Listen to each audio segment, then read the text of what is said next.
Everyone and welcome back my YouTube channel. आप सभी लोगों का ही मेरे यूट्यूब चैनल पर स्वागत है। और 3 अप्रैल को मेरा DSSB PRT का एग्ज़ाम था और मेरा एग्ज़ाम है वो सही चला गया था। और मेरा जो एग्ज़ाम था वो थर्ड शिफ्ट में था, तो और वो इतनी दूर था, नोएडा। मेरा 64 मेरा एग्ज़ाम था और मेरा एग्ज़ाम है वो ओवरऑल सही रहा।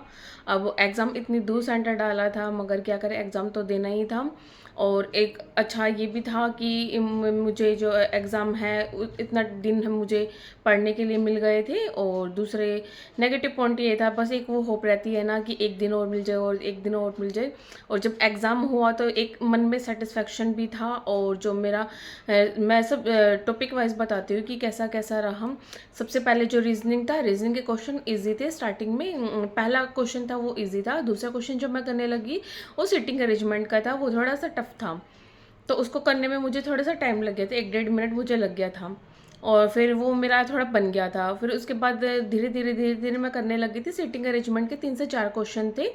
और बाकी जो जो सिटिंग अरेंजमेंट में थोड़े से वैसे होते हैं ना, वो ब्लॉक वाले की फर्स्ट है वो ABCD है, वो फर्स्ट पे ये पर्सन बैठा हो, सेकंड पे बैठा हो। तो वो भी 3 क्वेश्चन आए हुए थे और वो बहुत ईजी थे और वो भी आराम से बन गए थे। और जो ओवरऑल है, जो रीजनिंग था, रीजनिंग बहुत ईजी थे। रीजनिंग में 1-2 क्वेश्चन थे जो मुझे थोड़े टफ लगे थे, वो क्वेश्चन मैंने छोड़ दिए थे। रीजनिंग में जो मैंने थोड़ा करके देखे, और मुझे लगा कि हाँ ये थोड़ा टाइम भी ले रहे हैं और बन भी नहीं रहे, तो मैंने 2 क्वेश्चन है रीजनिंग में छोड़ दिए थे। उसके बाद जीके शुरू हुआ और जीके में मुझे इतना कुछ मुश्किल लगा नहीं था। और जो 3-4 क्वेश्चन ऐसे थे जो मतलब थोड़े से न्यूमेरिकल टाइप में थे और जो मुझे समझ में नहीं आ रहे थे कि इसमें क्या हो सकता, तो मैंने उन क्वेश्चनों का रिस्क नहीं लिया था।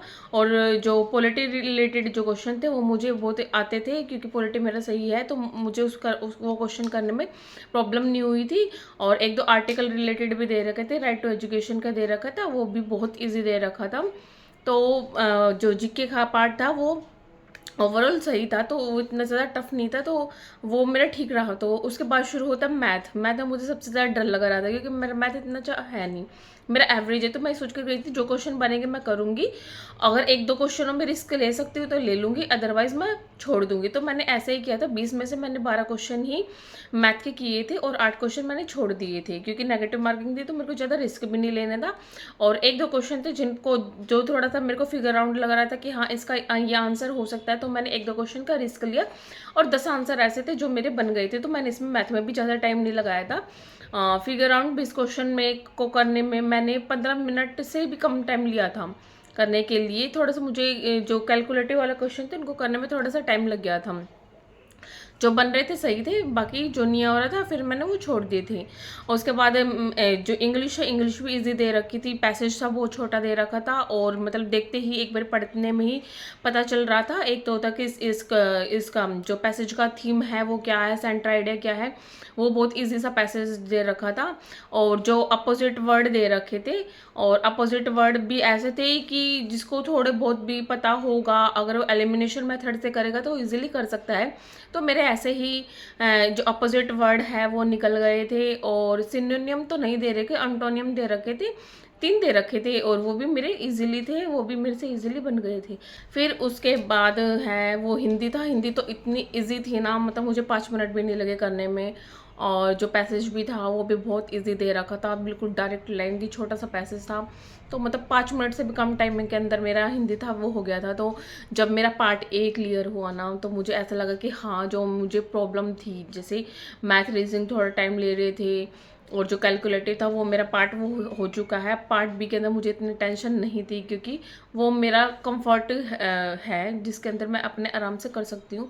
जब मैं वो करने लगी तो क्योंकि मैंने जितने भी यूट्यूब वगैरह पे और सुने थे कि और लोगों के मैंने रिव्यू भी देखे थे कि उनको काफ़ी टाइम लग रहा था, काफ़ी कैलकुलेटिव बड़ी बड़ी हैं जो स्टेटमेंट वगैरह दे रखी थी। मगर जब मेरी शिफ्ट थी ना, मैंने देखा उसमें जैसे 1 लाइन ही क्वेश्चन थे, तो उनको करने में इतना ज़्यादा टाइमिंग मुझे नहीं लग रहा था, वो बहुत इजी दे रखे थे।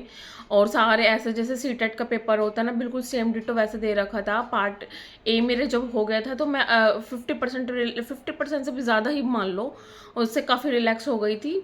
और फिर पार्ट बी जब मैं करने लगी तो मुझे ऐसे लगने लगा कि शायद अभी मेरे को वन लाइनिंग क्वेश्चन दिखाई दे रहे, शायद आगे थर्ड या फोर्थ पार्ट के अंदर बड़ी बड़ी स्टेटमेंट दे रखी हो, मगर मेरे साथ ऐसा नहीं हुआ।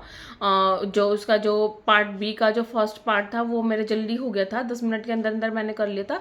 पार्ट बी का जो सेकंड पोर्शन था ना डिसिप्लिन, उसको करने में थोड़ा टाइम लगेगा। इसमें 4-5 क्वेश्चन ऐसे थे जिनको पढ़ने में समझ में नहीं आ रहा था, चाहे आप इंग्लिश में पढ़ लो या हिंदी में पढ़ लो, और दिमाग ऐसा घूम रहा था। तो उसने थोड़ा सा मेरा टाइम लिया, क्योंकि उसकी जो स्टेटमेंट ऐसे दे रखी थी, इसको पढ़ने के बाद ही लगा रहा कि इसमें पूछ क्या रखा है, और ऑप्शन भी आप सिलेक्ट नहीं कर पाओगे।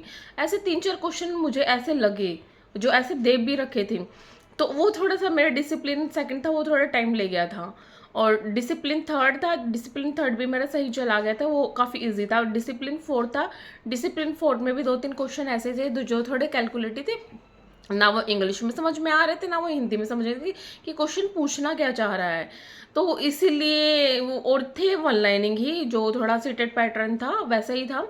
तो अब वो मेरा सही चला गया था। और जब डिसिप्लिन फिफ्थ करने लगी तो मैंने क्योंकि जो डिसिप्लिन फोर्थ और सेकंड के अंदर 4-5 जो क्वेश्चन थे जो ना हिंदी में समझ में आते ना इंग्लिश में समझ में आ रहे थे, क्योंकि जो लैंग्वेज ही ऐसे ही दे रखी थी कि क्वेश्चन पूछना क्या चल, तो उसमें ना इंग्लिश हिंदी करने में थोड़ा टाइम ले रहा था। और यही रीज़न था कि जब मैं डिसिप्लिन फिफ्थ करने लगी थी ना, तो मैंने जब टाइम देखा, टाइम 7 मिनट के आसपास रह रहा था, तो मुझे डर लगने लगा कि मेरा क्वेश्चन है वो छूट ना जाए। और फिर थोड़ा सा उस वक्त होता है ना कि एग्ज़ाम हॉल में थोड़ा पैनिक भी हो जाते हैं, थोड़ा कहीं ना कहीं इंटरनल एक थोड़ा सा डर भी रहता है। तो मैं वो करने लगी थी, और मेरे को वो जो पार्ट फिफ्थ है, डिसिप्लिन फिफ्थ है पार्ट बी का, वो भी मेरा हो गया था। और मेरा जो बिल्कुल है वो एंड मोमेंट पे हुआ था। बट मुझे थोड़ा सा इसलिए थोड़ा बुरा लगा कि जब मैं कर रही थी तो जो लास्ट का क्वेश्चन था ना डिसिप्लिन फिफ्थ का, वो मैं अटैम्प्ट नहीं कर पाई थी, और टाइम है वो ओवर हो गया था। क्योंकि जो डिसिप्लिन फोर्थ और सेकंड के अंदर जो 4-5 क्वेश्चन थे जिनको पढ़ने में थोड़ा इंग्लिश हिंदी करने में मेरे को टाइम ज़्यादा लगे, क्योंकि उनकी लैंग्वेज ही नहीं समझ में आ रही थी क्वेश्चन में पूछ क्या रहा है। तो जो डिसिप्लिन फिफ्थ का एक ही क्वेश्चन था जो जो मुझे छूट गया था, क्योंकि मैं पढ़ ही नहीं पाई थी और टाइम हो गया था ख़त्म। तो मुझे थोड़ा सा उसका लगा कि काश मैं पढ़ लेती, बट टाइम ही ऐसा 2 घंटे निकल गए थे, 5 से 7 ऐसे बज गए थे कि पता ही नहीं चला। वो एक ही क्वेश्चन ऐसा था जो मैंने छोड़ दिया था। तो मैंने जो रीजनिंग है उसके अंदर 2 क्वेश्चन छोड़े थे, और जो जीके है उसके अंदर मैंने 4 से 5 क्वेश्चन छोड़े थे जो मुझे बिल्कुल ही नहीं आते थे। और मैथ है, मैथ में मैं 12 क्वेश्चन करके आई थी 20 में से। और इंग्लिश हिंदी है वो 20 के 20 क्वेश्चन करके आई थी। और पार्ट बी के अंदर सिर्फ एक ही क्वेश्चन जो मैं पढ़ नहीं पाई थी, क्योंकि मेरा क्वेश्चन जो पेपर है उसका टाइम पूरा हो गया था, और मैं वो क्वेश्चन पढ़ नहीं पाई थी, सिर्फ एक ही क्वेश्चन था। और वही मैं मतलब 99 क्वेश्चन करके आई हूँ। और इसमें से मेरे ओवरऑल मतलब जितना मुझसे हुआ ना, मैंने अपना बेस्ट देने की कोशिश की और पूरा बेस्ट किया है। और मेरा ओवरऑल है वो पेपर ओवरऑल सही रहा, और होप सो ये एग्ज़ाम मेरा क्रैक हो जाए और मेरा क्लियर हो जाए डीएसएसबी। और आप सभी लोग भी मुझे बताना कि आपका एग्ज़ाम है वो कैसा हुआ, और जिनका एग्ज़ाम नहीं हुआ तो वो बताना कि कब है और कौन सी शिफ्ट में है।